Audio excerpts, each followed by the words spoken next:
Excuse me. Hello?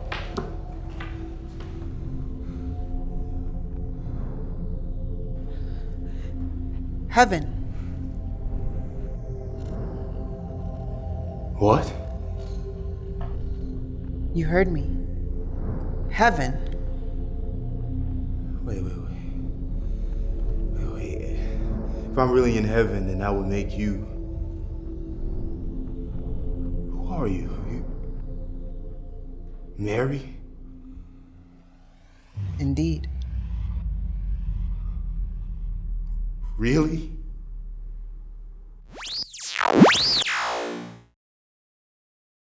had known Des from another play a few years back, and she came to me with this idea of the script, and I read it, and I thought it was unique. It's different from a lot of scripts that I read.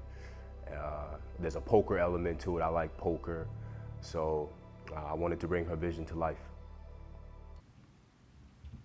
If you leave right this second, young man, I have a team of stressed agents who would love to fill you full of nasty little fire weapons.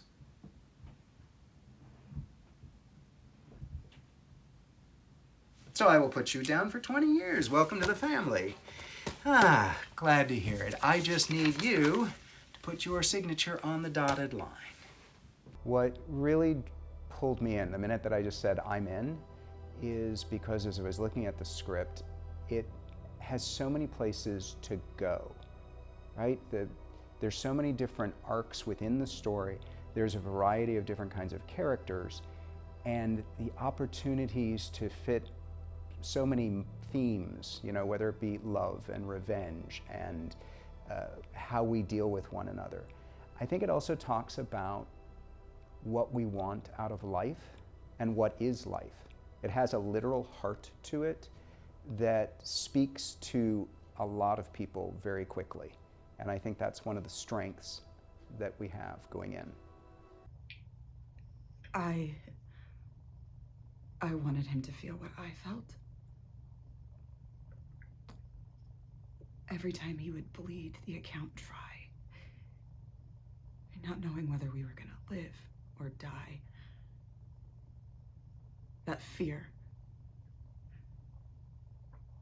I needed him to feel it.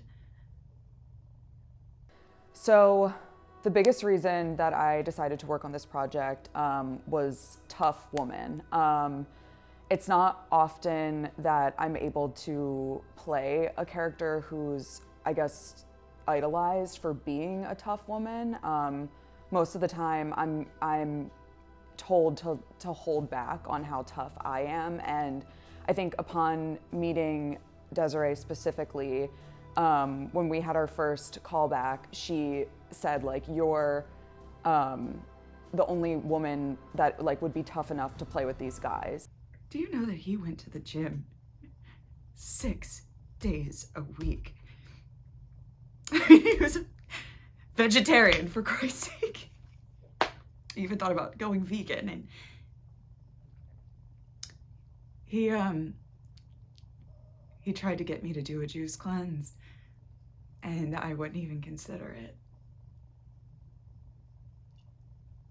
Maybe that's why our marriage fell apart. Lisa, you just need to take a little... Damn it, I can't! No matter how hard I try, I just can't. I mean, 7 fucking years. You can't just erase someone like that. It's not often that you get a character, let me take that back. It's not often that you get a character where you really feel like a part of that character, and I don't always think that's a necessity. I think a lot of times I read for roles where I'm like, okay, I see how I can give pieces of myself to this person, and with reading for Lisa, I really felt like some attachment to her. Like I really understood, I think, where she was coming from, and some of those like initial conversations that I had with Desiree, I like wanted to explore her more, and it was the first time that I got like really excited about a character in like a really long time. So, why did I create this? Well, originally I just had this idea of, creating a story about a man who was a victim of his own paranoia.